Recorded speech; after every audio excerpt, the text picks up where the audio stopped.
પ્રવાસે છે ત્યારે આજે તેઓએ ગાંધીનગર સ્થિત મહાત્મા મંદિર ખાતેથી દેશની પ્રથમ સહકારી આધારિત ટેક્સી સેવા ભારત ટેક્સીનો શુભારંભ કર્યો હતો। આ પ્રસંગે મુખ્યમંત્રી ભૂપેન્દ્ર પટેલ, નાયબ મુખ્યમંત્રી હર્ષદ સંઘવી, સહકારી ક્ષેત્રના પ્રતિનિધિઓ અને સારથી તરીકે ઓળખાતા 4000થી વધુ ડ્રાઈવરો ઉપસ્થિત રહ્યા હતા। આ કાર્યક્રમમાં ઉત્કૃષ્ટ ડ્રાઈવરોને પ્રમાણપત્રો એનાયત કરવામાં આવ્યા હતા। આ પ્રસંગે ગૃહમંત્રીએ પોતાના સંબોધનમાં કહ્યું હતું કે ભારત ટેક્સીમાં સહકારથી સ્વાવલંબનનો સિદ્ધાંત છે। ટેક્સીના સારથી અને ગ્રાહકોનું શોષણ ન થાય તે અમારું પ્રથમ લક્ષ્ય છે।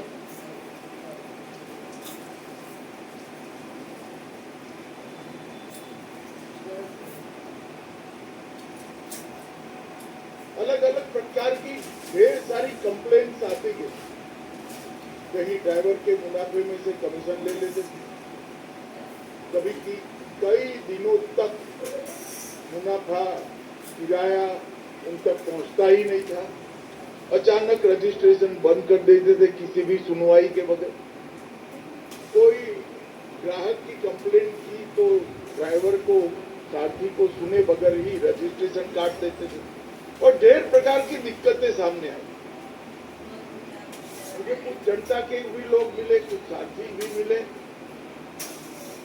और फिर सोचा गया कि इसमें सरकार किस प्रकार का कानून बने, मगर कानून हमेशा समस्या का 100% समाधान नहीं होता।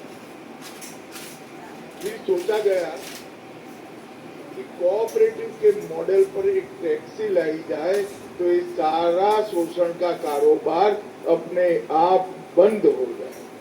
दिल्ली में आदरणीय श्री अमितभाई शाह साहेब भारत टेक्सी की शुरुआत करावी हती त्यारे तेमणे खूब सुंदर कह्युं हतुं के श्रम करता लोकोनी नफामां पण भागीदारीनुं नाम ज सहकारिता छे।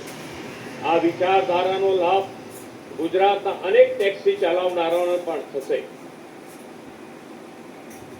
केंद्रीय गृह તેમજ સહકારિતા મંત્રી અમિત શાહના અધ્યક્ષ સ્થાને અને નાયબ મુખ્યમંત્રી હર્ષદ સંઘવીની પ્રેરક ઉપસ્થિતિમાં ગાંધીનગર ખાતે જિલ્લા વિકાસ સમન્વય અને દેખરેખ સમિતિ દિશાની એક મહત્વપૂર્ણ બેઠક યોજાઈ હતી।